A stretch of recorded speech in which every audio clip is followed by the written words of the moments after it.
what's going on? It's Preacher, and it only made sense to send away 2012 with our best moments. I didn't want to focus on anything bad, didn't want to rant, didn't want to do anything stupid, just wanted to go over the past year where we actually turned into a full-time YouTube channel and look at some of those great moments that are inspired by you guys, inspired by us guys, and just generally the great times that we've had over the past 12 months. It's been an incredible year, it really has, to change into what we are now. I kind of look back at some of the stuff we started doing from the tiny little bedroom next to the dirty underwear, just making little YouTube video guides for World of Warcraft, and then I look at the where I'm sat right now with a Brofist wall full of pictures. I've almost got a wall now that is completely full of pictures of you guys.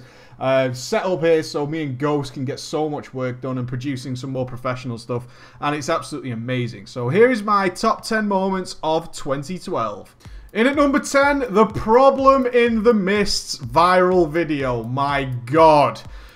I actually consider this like a huge mistake for a long time, this video, and then I thought, it's not a mistake. It was how I felt at the time, and I still don't generally feel that way even now, but when I made this video, I was filming it with the guys from Stark Industries. It was produced at about 4 AM. The day it went out. I finished it about 4 AM. I was kind of involved in getting it out. I was very emotional at the time of making it about WoW. I was kind of, you know, really sucked into what I had said in the commentary and just finding good footage to put to it. So I needed like little clips of Illidan and so on and so forth. So it was about 4 AM the day I actually finished this video. And then I released it and went straight to bed. I woke up around 4 hours later to a text message from Ghost to say, "What have you done?" I said, "Why?" He said, "Your video is everywhere." It spread so quickly. It spread so quickly and so wildly. It was on Reddit, it was on every forum, it was on MMO Champion. I got linked to it from people blogging about it on various huge WoW websites. I got contacted by various people who wanted to discuss it. I said no, said I do not want to discuss it. The video speaks for itself.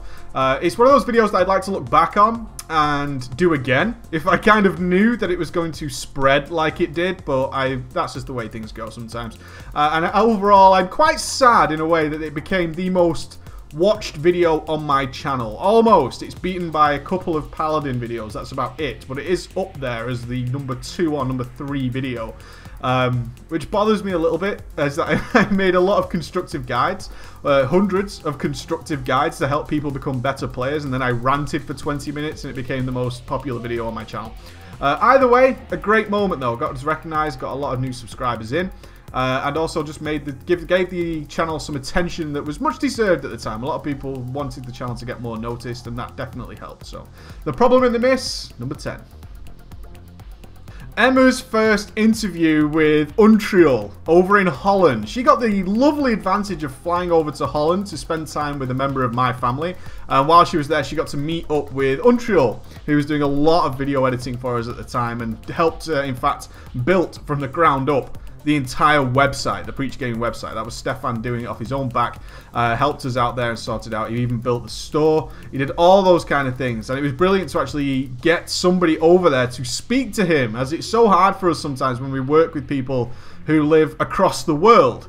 Not including Genji. We obviously do a lot with Delore now, and that's in California all the way to Germany. And it's just the way the internet culture works, is that you find stars in the rough, these diamonds of people, but they happen to be in a different country, which actually makes things difficult on us. And although we did manage to do things with Stefan in person later in the year, it was a little bit cool just to see him get on the channel, show his face, and for people to actually put a face to the name that had been spread around the channel quite a long time. And it was also kind of fun to see Emma try and interview someone. I thought that was quite cool and quite good of her to do that as well. So number 9, Emma interviewing Steph. In at number 8, it is the 2 Orcs series that we wanted to do. This series is notorious, is the fact that it was put up on TGN's main WoW channel, TGN World of Warcraft, while we were with TGN at the time. It was up and it was astoundingly popular and unpopular, and then pulled off the channel within about 45 minutes. In that 45 minutes though, it did get a ridiculous amount of views and mixed controversy from the younger audience, because it had, I think it averaged something around 2 swear words every 3 seconds, something like that. It was extremely abusive and rude, but it was a lot of fun making it. It was something that we just wanted to continue to do, little stories of just 2 arcs in Orgrimmar. We had quite a lot of stories set up for that. We didn't really like the presentation style. I certainly didn't like the presentation style. I kind of got with the floating heads thing, but overall I didn't like the finished product too much. It might be something we revisit in the future. However, making it was a ton of fun to have me and Ghosty making floating heads of each other and trying to work that in. And we've tried to do that again in a couple of other things when we have some extra time to throw at the channel. Those kind of things are just the great things that we do. On top of the guides, on top of the gaming stuff, is just to throw in our little stories, our little 2 cents here and there. And the 2 arcs, just the fact that it was so controversial, I think, was just a great moment for us to just see it go up on the channel. We showed it to TGN before we put it up to say, hey, do you want us to put this up or not? And they were like, yeah, we want this kind of stuff up there. An hour later, pulled off the channel like, no, you can't do that. The audience just reacted so on balance, it was more favourable than negative, but it was about 50-50. But that's okay. There was it wasn't exactly our target audience, but a great moment and a great thing to film for us. At number 7, it's the Council of Ballers, our live-action miniseries. I was so excited to write this, the first time I've ever actually written a story. Unfortunately, it didn't go as planned. I'm still happy with it, in a way. I mean, I look at it and I'm like, it had potential to go somewhere. I would have liked to have spent more than 2 days writing it, which was not cool, and definitely more than 6 hours filming what essentially should have been about 3 or 4 days worth of filming. Something that should have taken probably 6 months to write and get ready, and then another 3 or 4 days, maybe even a week of filming to actually get it done. We compressed that down to 2 days of writing and 6 hours of filming to film the whole thing from start to finish. So everything you saw in the 5 episodes we released of Council of Ballers was filmed within 6 hours, which is testament to those guys who weren't actors by any means. Just came down, and the only reason we had to do it that way is the office that we filmed in was only accessible on the weekend that we asked if we could do it. We had the idea for the Council of Ballers. Let me take you through it. We had the idea to shoot the Council of Ballers. We had an idea for it. We thought it was going to be pretty cool. There was a story I could work around. I kind of had the bare bones of a story in my mind. And then I spoke to the guy who had an office, and he was like, yeah, you can use the office to film something if it's this weekend. And this was on, I think, the Wednesday, and we could film it on Saturday only. He was like, okay, on Saturday you can film, but after that we're doing something with the building and you can't get access. So I wrote it with Ghost between Wednesday and Friday, and we managed to pull together an entire crew of about 10 people. We had all the actors. We also had a couple of the girls in the background who were running around organising people, making sure that the clothes were correct, and we also had other guys nipping to the store to get them drinks, all that kind of stuff. We had a cameraman, and we managed to pull that together, and I think we did pretty well in that time constraint. Some people really liked it and got involved. It was my first time doing that, and it's something I want to do in the future. But the Council of Ballers was a great moment in 2012 for us. I thought it was fantastic. In at number 6, the acquisition of the ultimate troll. The day we got Ben. And it was so fortunate that the day after we got Ben, when he was 8 weeks old, was actually web show day. So we were able to show him on the web show, and looking back at that now, to this giant dog that I have now, to see exactly what he was like then is just amazing for me, and I think a great moment for those people who are fluent with Ben and understand exactly how irritating he can be and how cool he is as well as an agility trained dog. He's brilliant at doing all kinds of things.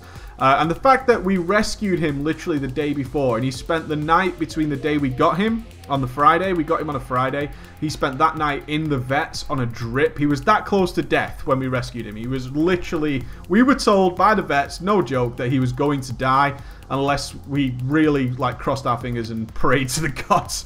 And the next day he was fine. He got all his fluids back, he got his energy back. He hadn't been fed for about 2 weeks or something ridiculous, and he was fine. And we managed to show him on the web show, and there he is, the little guy. It was a great moment, and I do not regret it. Do not regret getting him, despite how many dailies he has ruined. So there you go, getting Ben. What a day. In at number 5, it's got to be that Drunken Web Show. Yeah, it only actually happened 2 days ago, but wow, yeah. Did that not end well? For me, anyway. Overall, we planned that thing for quite a while. And we had a lot of plans, like playing games, doing all the transmogs, all the brofists, all the usual stuff we throw into a web show, which just turned into a complete and utter disaster. Thanks to the lovely addition of alcohol, to show you how much alcohol can play a role in doing these kind of things. But the actual aim of the show, is what we always said, is that we hope the audience has a great time as well. We know a lot of us aren't into that going out clubbing, that kind of thing anymore, and doing these sort of things that the cool kids do, whatever. We're into just chilling out, playing some games. We have a great time doing that and play games together and just have a web show. That is one of the reasons we started the web show on a Saturdays. We kind of got past the whole going out and getting really, really drunk every weekend. Let's just get together and talk about some games and some WoW. And that was the epitome for me. Of all the web shows we did in 2012, I think that was the absolute epitome of what we tried to achieve, is just loads of people all over the world just having a great time. And despite the focus trying to be on us and the team competition, the actual main aim that we always said was that everybody have a really good time. And all we got told was it was one of the best web shows we've ever done, despite we got nothing done at all. Which goes to show how some things work sometimes, is that we achieved nothing. We achieved nothing. We got through 2 or 3 out of 11 transmog sets. We got to play no games. I passed out. I had my pants down. My mic was unplugged for repeated periods of time. All that kind of stuff, and everybody had a great time nonetheless. So it's got to be that web show. In at number 4, I think that story from Emma has to be in there as one of the best reactions we've had from both the audience and from Mr. Ghost himself. That story about that moment in the store. Yeah, that story that came at the end of a Drama Friday. The best series I'm currently running on the channel, as far as I'm concerned, is Drama Friday. You guys absolutely adore it. And then to have her come home in the middle of the final Drama Friday of 2012. It was actually the last Drama Friday of 2012, and tell that story, and to have all of you react as you did. I think you were all heading hands just as Ghosty was. She's a brilliant girl. She's my fiance, and I love her to pieces, and that's exactly why. She's unique, she's special, and she tells it like it is. And that was just her shining moment, I think, which some of you might feel like that's her shining moment. Yeah, it shows you exactly how my Emma is, and she's great for it. So it's that story that you guys loved so much. In at number 3, it's the last can of Monster. This is so far up the list because it was one of the most fun things me and Ghost filmed all year. We had just a great time. It's in my old place before we moved. We moved in 2012. We got a new place where we could actually set up a proper room to film stuff in. It was in my front room, in my small apartment. And it was me and Ghost having watched Sherlock Holmes, just thinking, wouldn't it be funny just to recreate that over a can of Monster, where you would literally beat the crap out of me because of how angry you were I took the last can of Monster. And we filmed this thing in about 25 minutes. The hardest part was Ghost kicking me in the face. We had various ways of doing that so it would look good, and pushing my jaw one way. Obviously, we didn't actually kick each other in the face, but getting his shoe up against me so we could time it right and give it a bit of a funny jowl effect, and included little nods to you guys, like the duck face, which was very popular at the time on the channel, was mocking duck faces and so on. All these stupid things that we put together, and it actually got noticed by Monster. Monster sent us an email saying they'd seen the video, they loved it, and could they send us a bag of goodies, which they never did. We still drink you, Monster, but yeah, we would have liked to have seen that bag of goodies, because I did promise to give them away to fans. But other than that, wonderful thing to film, and a great time for me and Ghost, and I absolutely adored it, and watching it back, it really gave me a good sense of the fun that we have making this show. In number 2 is the 10,000 subscriber special. Yeah, we're at 25,000 now in just a few months, but at that time we managed to hit 10,000 for the first time. And it happened on the day. There was so much about this day that was really special. It was the first time we sort of saw the channel coming together properly as a team. Thanks, you guys donated at the time, and we managed to get Stefan over. He flew him over from Holland, so it was the first time we were able to do a show with Stefan actually here, and his expertise was invaluable. We had the whole family there. We had friends. We had a whole team of people downstairs who came to watch it. My brother, my mother, and so on and so forth. We had so many people there who came down to watch the show. We had little interviews with them. We had people who'd been in the Council of Ballers came down. And we had one of our biggest audiences ever at the time, which I think was about 400 for a live show.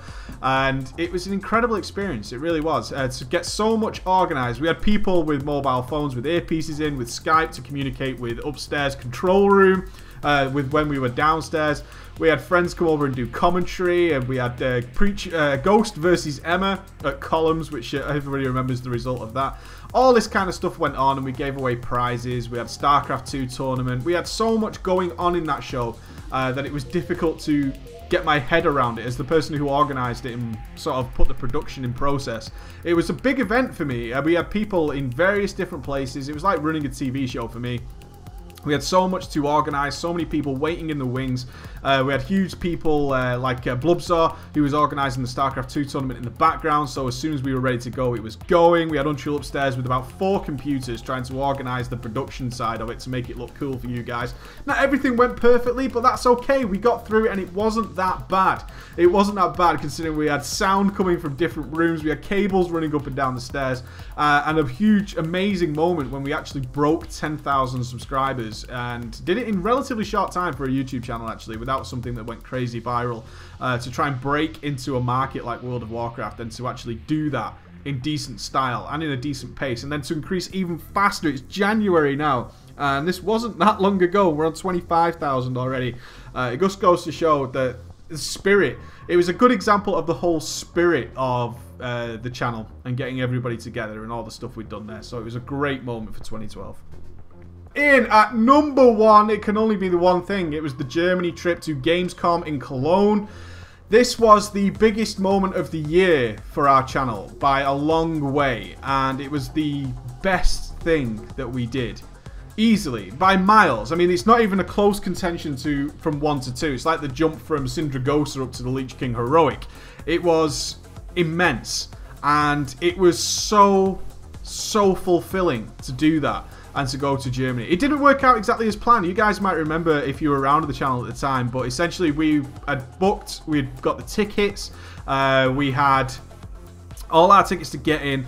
We had got people ready. Stefan had agreed to fly to England to come with us. We were taking Emma, who was going to, and I had spoke to organisers at the event so we could speak to various people. We had me and Ghost. We had camera equipment coming with us from Holland. We had microphones. We had everything ready. And then literally the week we were about to go, we got stung by a council tax error in the UK because we had moved house, and even though we had done everything properly, they had miscalculated something, and we had to pay essentially all the money that was owed for the remainder of the flight tickets. And it was you guys who just contributed like hell. I made a daily on telling people on the Tuesday, I think it was, we flew out on the Thursday, saying essentially we're not going, and some of you had even booked to go to Germany to meet us. And we said, we cannot go. We just cannot go. I was looking into various ways of maybe just taking me and Steph, because Steph was going to be filming, so it'd just be us two, and losing 2 hotel rooms. And then overnight, you guys en masse sent us whatever little you had to spare to get us there. And by the morning, literally, I did the daily at 5 PM. I was depressed. I'd had to phone Ghost, which was a horrible phone call. I had to phone him and say, look, we are not going to Germany. It's not happening. And he was like, well, you know, that's just the way it is. I said, there's nothing we can do. We cannot go to Germany. We can't do it. And then the next day I got to call him and say, dude, we are going to Germany. And the best thing around the whole thing wasn't the fact that we didn't get to speak to any developers because they'd all cleared off, because it was more of the touristy, open to the public event. It was a lot like it was a great learning experience. It was a lot like going to a theme park where all these major things are there, but all the people handling it aren't really experts in it or involved in it in any way. They're just sort of ushering the crowd. All that was going on. We got to cover the live raid. We met people we'd never seen before from big guilds who came up to us and they were like, oh, hey, I know who you are. And more importantly, we met you guys. Like, walking through the crowd and see some guy just grab my arm, or walking past and saying, dude, it's Preach. And we were like, yo, man, what's going on? And they were saying, dude, you're so down to earth. I said, hey, we'll just make a YouTube channel. Let's get some pictures together. Let's meet. Let's go and have something to eat together. Do all that kind of stuff. And just meeting you guys was an incredible experience. And it kind of reflected well on the rest of the team as to what it means to just simply be out there and just trying to help people out, and then obviously meeting the guys behind the faces, which is why I love the Brofist so much and why I request your Brofist, because you guys are all real people. And then when you actually meet you guys, it's the best feeling ever. We had a great time. We met some little kids who were like, oh, cool, you know, I watch your video all the time. This is awesome. We met adults who were like, you've helped me so much. You've done all this kind of stuff. And we just had a wonderful time. We met Vinny Bear, which was an amazing contributor to the channel. Vinny Bear was just absolutely superb. And he did the honor of not only driving us around in Cologne, because he was from Germany, but just generally being our guide, our tour, our translator, did everything that we could possibly do to make our trip absolutely wonderful and hassle-free. What an amazing time, guys, and I can't thank you enough for being able to send us there. And hopefully in the future we'll be able to get out to more events and meet more of you, but that was definitely my highlight of the year. Those are my top 10 2012 moments of doing Preach Gaming, and I can't imagine how next year is going to be worse in any way. It can only get better. I think it's going to be just so good.